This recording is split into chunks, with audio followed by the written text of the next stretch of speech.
Welcome to A Tale of Two Cities, a special series on WION. The series will deconstruct the history, the growth and the future of world cities in an ever-changing socio-economic landscape. We'll explore the many ways in which our cultures, built environments and pasts are interlinked. Dikshu Kukreja is an architect and an urban planner with a degree from Harvard who's shaping up the urban landscape of modern India with his practice, CP Kukreja Architects. Join him as he sets sail on a journey to 8 cities of the world, talking to presidents, prime ministers, mayors, and reimagining what could possibly bring two cities closer together. Today, he looks at Rotterdam in Netherlands and Kochi in India. Let's go over to Dikshu and see what he has in store for us.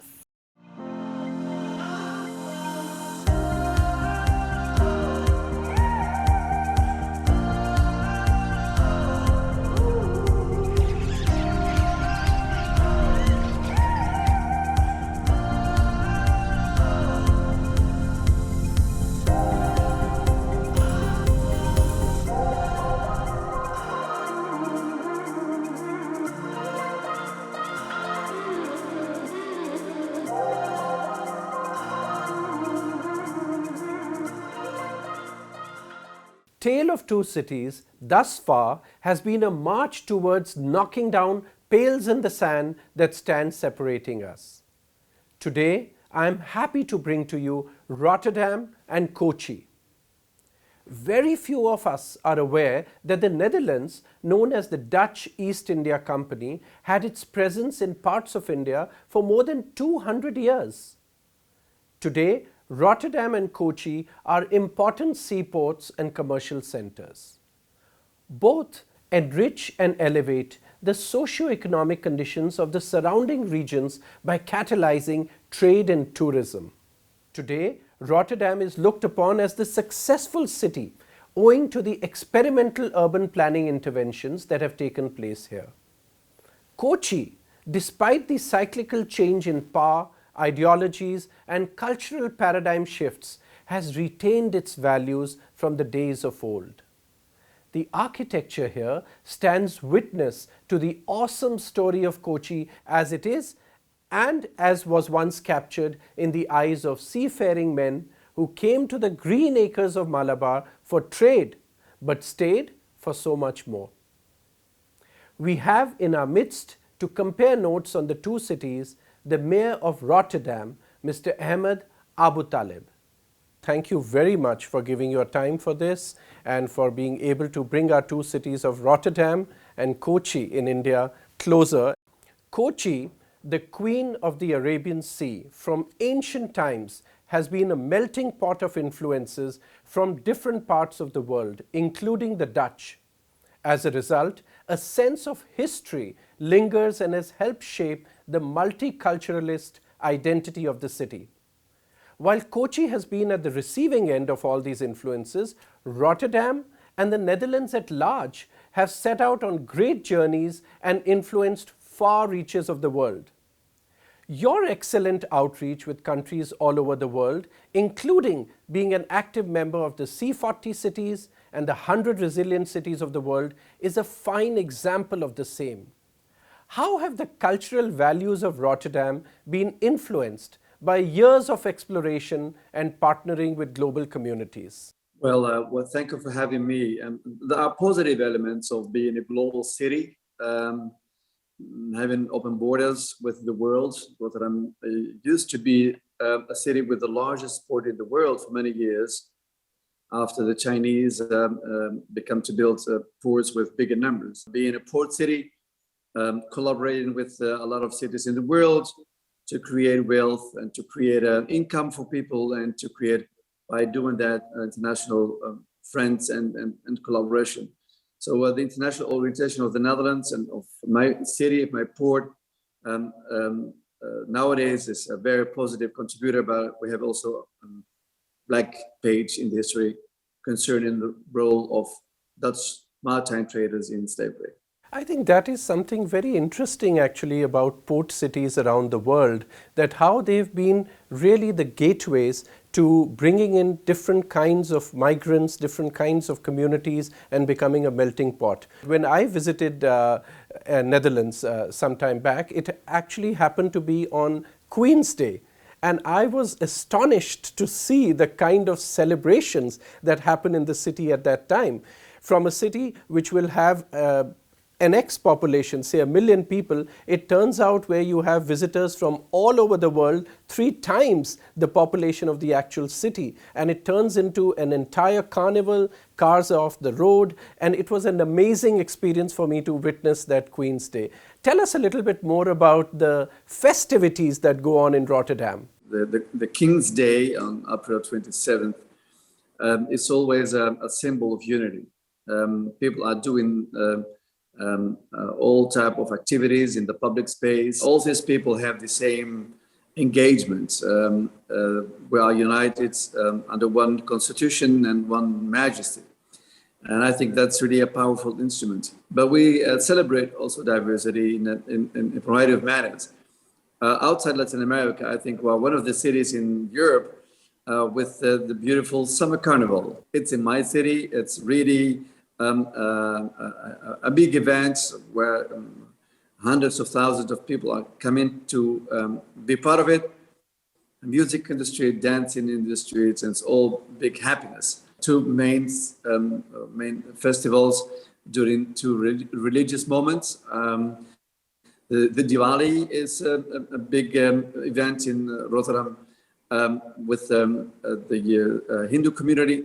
And I think we give it all space and sometimes we financially support that to make it happen. And we have the Kochi, which is celebrating the end of slavery. That's a commemoration under my leadership with speeches, but also a march in the city where the late descendants of slavery, people from Africa, but also people from Latin America, the former colonies, Suriname, Curacao, are marching in the streets to mark the end of this slavery. So it's all available in the city. I think we have some 70 big events in Rotterdam per year. So it's a big thing. So, you know, that's another interesting aspect which I see very common between Rotterdam and Kochi. Because Kochi also, like Rotterdam, being so multicultural in its influence, and right from the Portuguese who landed there in 1503 to the Dutch who came there 150 years later, and 2 centuries later were the British. So that in itself, besides the trade that brought in the Jewish and the Chinese and so many other communities there, that there's that real strong level of multiculturalism in Kochi as well. And that is seen in society today, that is seen in the way festivities are celebrated in Kochi. But one of the other aspects which both these cities, I would say, face as a challenge today is the fact of climate change and being able to adapt to climate change. And again, the 2 cities have actually been at the forefront of being able to take certain actions. Netherlands, Rotterdam in particular, has also had lots of those aspects where it is seen and regarded world over as being a vanguard in terms of tackling climate change. Tell us a little bit more about your initiatives there. So to survive here, we have been forced over the years to build high quality dikes and levees. So you may have the water here and people living here, -6 meters. So the only thing to do to survive here is to build levees to counter the water and to keep the water on its place. That's why we invest a lot of money every year, mainly unseen by citizens. Just in my city and my region, we're talking about approximately 1 billion euros a year in maintaining the dikes and levees and making them stronger and stronger. Fighting against Mother Nature is not always a recipe for success. Mother Nature is stronger than anything else. Wind, water, rain, and sun. So we're facing a tremendous amount of challenges when it comes to water and water safety, knowing that my city is very vulnerable and it is partly -6 meters. The city hall where I now sit in is -2 meters. So we are good in building dikes and levees, but on the other hand, also to create storage systems, water storage systems in the city by building water plazas, and also underneath parking garages to have space for safeguarding the water during rainfall. And also we built outside the city border, I think we're the most stupid city in the world to finance a project outside the borders of the city, a rowing lane, where we may collect some 4 million liters of water. That's all done to prevent that the city of Rotterdam is subject to flooding. So we'll work technologically on doing that. And on the other hand, huge investments are underway in the port, but also outside the port to work on climate issues like green roofs, solar systems, windmills. We have one of the windmills in the port making 12 megawatts of electricity. So I think while the world is grappling with this aspect of climate change and we really need to wake up and address, I think coastal cities tend to be even more vulnerable and therefore it becomes extremely important. But on another note altogether is the aspect, as an architect, I've been really fascinated with how Rotterdam has been the hotbed of architecture, of modern architecture. And I know that 1/3 of the city, or maybe even more than that, was destroyed by the Nazis during the World War. And after that, how Rotterdam took this approach of not just doing an old-fashioned conservationist approach of recreating or rebuilding exactly the same style of architecture, but it went forward and created a very modern vocabulary. So tell us a little bit more about the approach towards always creating this new breakthrough, iconic architecture that Rotterdam believes in. The Second World War was devastating for the city. While one of the 5 or 6 cities in the Netherlands that faced huge bombardments, stupid bombs, killing a lot of people, but also burning the entire downtown. And the ones that enter a war have no idea how to finish it and have no idea what the devastation will be for human beings. That's the most stupid thing. So let me say that as a politician. On the other hand, that opportunity gave a lot of space for the architects, the city developers, and the engineers to rethink the composition of the city. Where to build high-rising buildings, what to do with schools, what to do with green space, what to do with playgrounds, what to do with social environment, like having a doctor over there. If not, you build a huge tower with, let's say, 300 houses with kids, and then the parents must leave the city downtown in the morning with 300 cars to bring the kids to the outskirts of the city to go to school. Now, we want to have even school in the same surroundings to reduce the amount of movements done by car. And if you move in the city, you do that by public transport.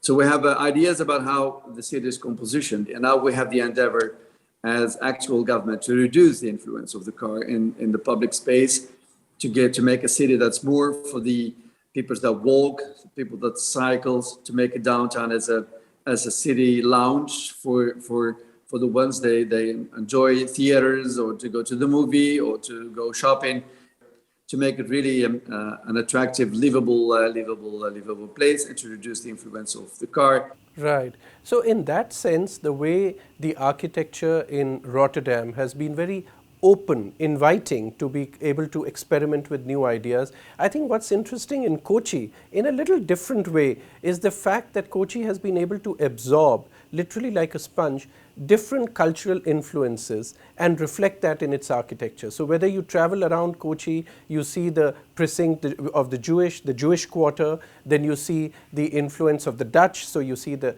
Dutch palaces, you see the Portuguese forts, and all these kind of very interestingly coexist. When we started doing research about Tale of Two Cities, Kochi and Rotterdam, and there are layers after layers which you see of influences that are there between the two. For example, once the Dutch had landed up in Kochi, there are so many paintings that have been done by Dutch masters of the Kochi landscape. And here in Kochi, we see the Dutch influence in terms of agriculture, very importantly in terms of port construction and how they helped develop Kochi as a port. So I think there are lots and lots of similarities. But if you were to look at it, where do you see this kind of history going back almost 300 years or more between the two cities? I'm lucky to be mayor in a city where a scientist, an economic scientist, got a Nobel Prize for a very fascinating economic thesis, arguing that sharing equals multiply. A lot of people think that sharing means you will have less if you share with others, but his opinion was you get more if you share with others. And that is, I think, the notion of modern leadership, leading cities or countries, that if you share, you create an opportunity for all of us to grow. And India has, to me, a fascinating leader ever. I think without any precedent, to show the world how important it is to be tolerant and to share. That is Mahatma Gandhi. To me, still years after his death, and unfortunate his assassination is, to me, still a big symbol of working on tolerance. And my city has another scientist, the Erasmus. Read about him, you will get a fascinating notions about tolerance and how important it is to provide space for the others to grow. And that a city or a nation will never grow if you suppress your minorities, or you suppress women, or if you suppress people with other sexual orientation. But a neutral government must provide space for all of us to grow. India is striving to become one of the global players in the world. And I think you have right to have that ambition, as you are also the biggest democracy in the world. I would like to ask you one question here. How has it, you feel, a city like Rotterdam or a country like Netherlands, how does it allow really the opportunity for citizens to prosper? Because you went on to become an engineer and then a member of the Labour Party, and from there on, you are here today as a mayor of Rotterdam. So where do you see that cities, as many say, can be the engines of growth? I was born in Morocco in a very poor family, but that never was dictating my destiny.